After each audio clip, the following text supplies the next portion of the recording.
amo ni ang sitwasyon diri nga dapit guys. Grabe ka dagko guys sa mga bato.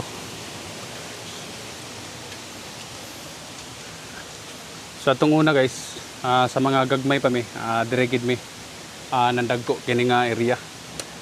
So karon mo na hinungdan nga nibalik ta diri guys tungod kay atong disurvey ang atong area o ang mga kahoy nga among gi-preserve diri nga dapit. So diri nga dapit day guys, ato pang makita din ang nagkalain-lain na mga klase sa kahoy. Tungod kay kini nga area amo gini siya nga giprotektahan. So wala gid namo gipahilabtan ang mga kahoy nga mga sama sa lawaan na pitong o uban pa. So daghan pa diri makita nga mga kahoy nga sa kinaiyahan o dili gid mga tinanom. So sama ni guys, so tako na kayo nga lawaan. So mo ni ang area diri guys.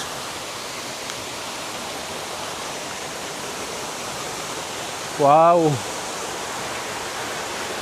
So karon day guys, ako lang gid isa ang explore tungod kay doon na po yung mga trabaho ang akong mga kaubanan. So muna hinungdan nga nagsulop light ta karon.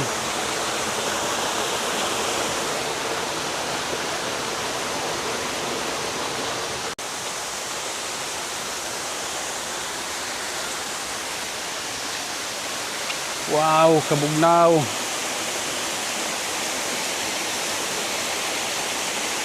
So nindot jud kay guys kung manita diri nga adapit so atong makita kung unsa kanindot ang gihimo sa Ginoo.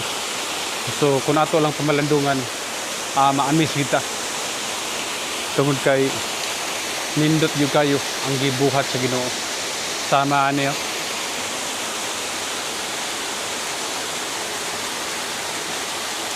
Kini siya nga area, kini nga sapa mo ni siya boundary.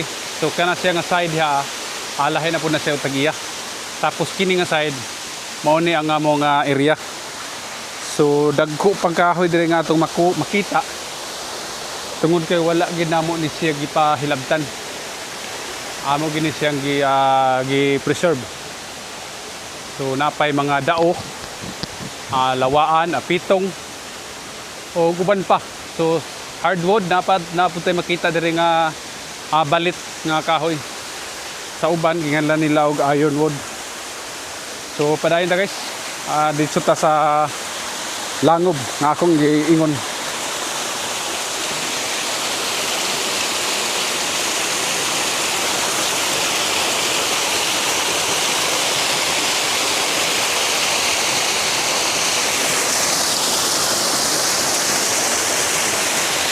Wow, grabe ka bugnaw.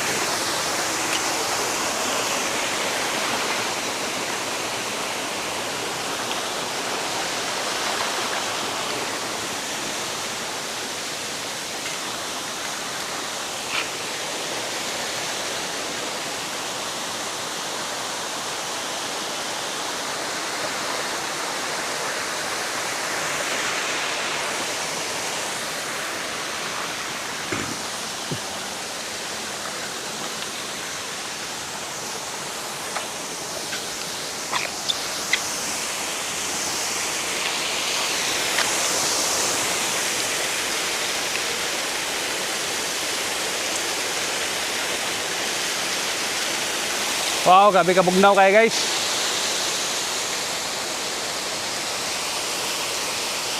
Kung maabot ta diri nga dapat guys, mawala gyud ang kainit sa tong lawas.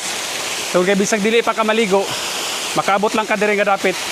Mapresgo gyud mo lawas tungod sa kabugnaw kayo sa huros hangin. Tungod sa dagko pa nga mga kahoy tapos dagko kay mga bato diri nga dapat. So padayon ta guys, atong tanawon ang langob nga akong gikaingon nga naa sa unahan.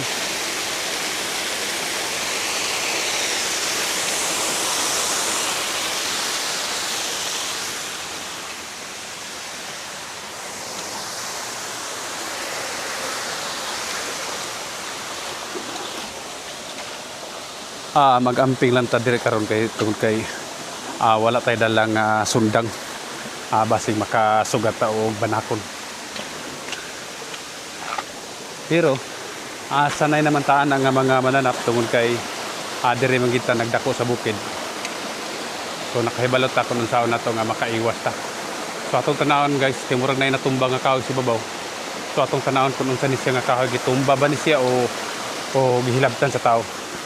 So sa nakadumdum atong una nga mga tuig atong panahon sa pandemic, so naguso ang mga bulak. So mo ni siya ang isa ka bulak nga nagtrending. So kini siya guys, mo ni siya ang gitawag nila og snake plant. So mo ni ang isa nga gibawal sa taga-DNR nga pagakuhaon sa iyang natural habitat tungod kay ilan ni sila nga giisip nga endangered species na nga mga tanom. So karon guys, makita nato diri nga daghan gini siya nga mga tanom diri nga dapit sa lasang sa barangay Nungnong diri sa Mount Mayapay. So ayan guys, grabe katambo kayo.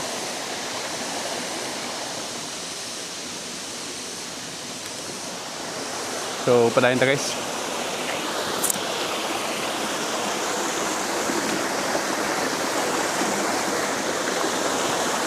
Aray.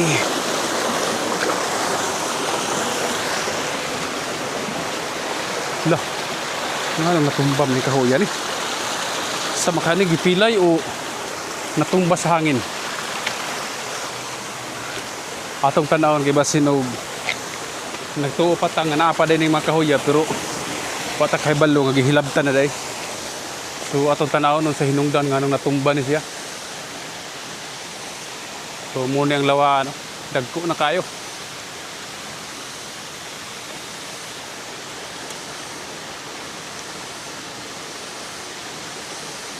So kini nga mga lawaan, so makita lang ni diri sa amo nga area.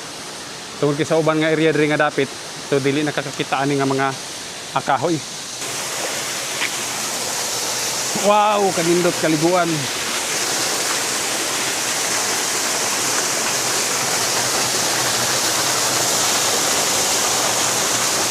Purya banakon lang. Grabe ka nindot guys, grabe ka perfect. Grabe ka bugnaw sa tubig.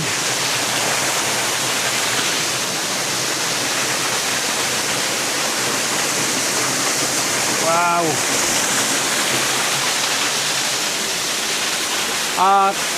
Sa una, ang kini nga sapa grabe gid sa kaabunda og mga isda.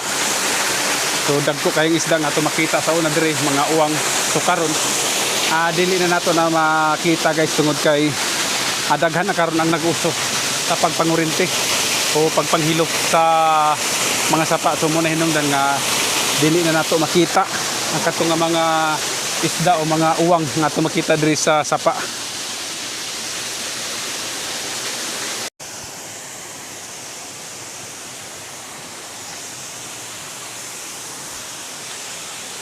So karon guys, akong ipakita sa inyo, muna akong giingon nga langob nga kanunay nga gibalik-balikan sa mga treasure hunter.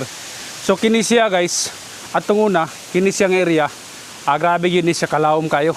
Siguro na sa mga duha o tulo ka dupa ang kalawom. So adi sirta makasulod diri nga langob.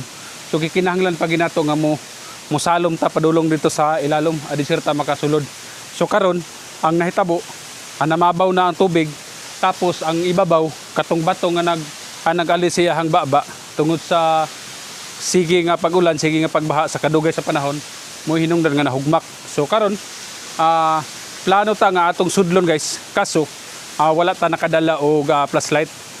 Tungod katong una amo na ni siya nga gisulod, ang atong nakita diri sa ilalom dako kayo nga baksan. So mo ato nakita diri sa ilalom. So karon mag-alanganin ta og sulod tungod kay wala tay dala nga flashlight o usapod wala pud tay kauban. So taman lang tani sa gawas tungod kay delikado pud kayo kung mosulod ta, kay wala ta kahibalo kung unsa ang naa sa sulod. Tungod kay atong una ang nga mong nakita dito baksan o kanang gitawag nila o kubra. nga yelo og tiyan. So og sa amo na diri kuan og gahipon. So muna ang nakita na mo diri sa ilalom sa langob. So delikado kung mopahinayak ta karon tapos bisan gani o kutsilyo wala tay dala. So dili na ta magpaalang-alang. So ang atong kano karon ato lang tanaw na dire si babaw. So ato lang liliyon guys.